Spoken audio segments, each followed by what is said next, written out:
करें तो ऋग्वेद को पूरी दुनिया का सबसे पहला वेद माना गया है।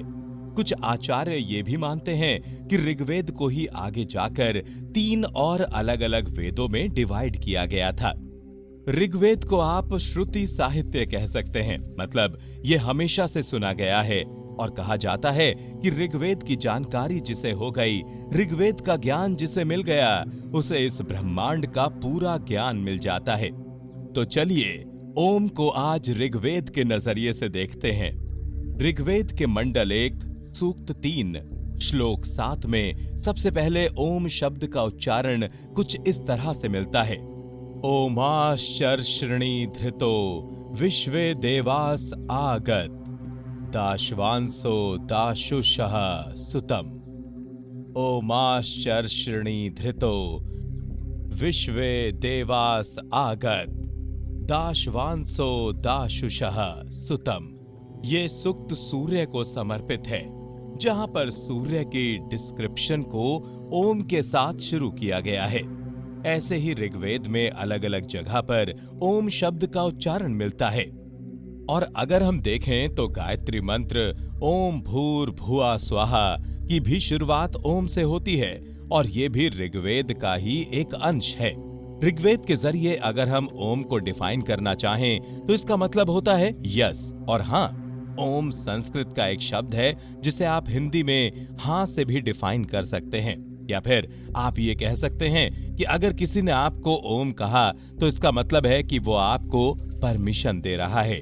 वैदिक काल में ऋषि वेदों को उपनिषद के तौर पर अपने शिष्यों को सिखाया करते थे। दरअसल वेद के एक सूक्त का अर्थ बहुत बड़ा होता है। वेद के एक सूक्त में बहुत से रहस्य छिपे होते हैं, जिसे समझना हर किसी के लिए आसान नहीं था। और वहां पर ओम शब्द कह देने का मतलब होता था कि गुरु अपने शिष्य को परमिशन दे रहे हैं कि वो उनसे सुना हुआ ज्ञान ग्रहण कर सकता है। ऋग्वेद में ओम शब्द को तलाशते हुए आगे चले तो एक शब्द और मिलता है, प्रतिशाख्या। अब आप कहेंगे कि ये प्रतिशाख्या क्या है? वैदिक युग में वेदों को जब गुरु रिवाइज करके अपने बहुत सारे शिष्यों को बताया करते थे तो उसे शाख्या कहा जाता था। और वही शाख्या यानी कि एक शिष्य आगे चलकर उसी वेद की नॉलेज को दूसरे 5 शिष्यों को समझाता तो उसे प्रतिशाख्या कहा जाता था। अब प्रतिशाख्या में जब एक गुरु के सामने बहुत सारे शिष्य बैठे होते थे, तब शिष्यों को गुरु से परमिशन लेनी पड़ती थी कि क्या वो अपने सवाल उनसे पूछ सकते हैं। तब वो कहते थे वो हो, और गुरु अपने शिष्य को परमिशन देते। वो अगर कहना चाहते कि हाँ तुम अपने प्रश्न मुझसे पूछ सकते हो, तब वो कहते ओम बोहो।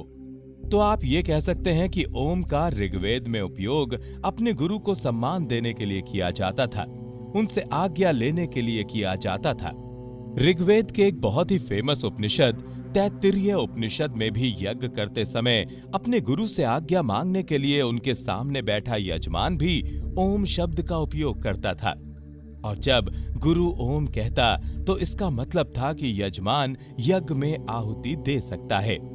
संस्कृत में अगर देखा जाए तो परमिशन के लिए 2 अलग-अलग शब्द मिलते हैं। पहला है अनुमति और दूसरा अनुजना। यहाँ पर ओम का मतलब अनुमति से ज्यादा अनुजना है। अगर हम अनुजना का सही मतलब देखें तो अनुजना का अर्थ होता है किसी को भी एक मोरल इंस्ट्रक्शन देना, स्पिरिचुअल लर्निंग का पार्ट बनाना। लेकिन अनुमति का मतलब होता है सिर्फ आज्ञा मानना, मांगना। इतना समझने के बाद आप ये तो समझ गए होंगे कि ओम का मतलब है परमिशन देना। तो इस बात का ये मतलब भी निकल सकता है कि ऋग्वेद काल में ओम लोगों के दैनिक जीवन का हिस्सा था।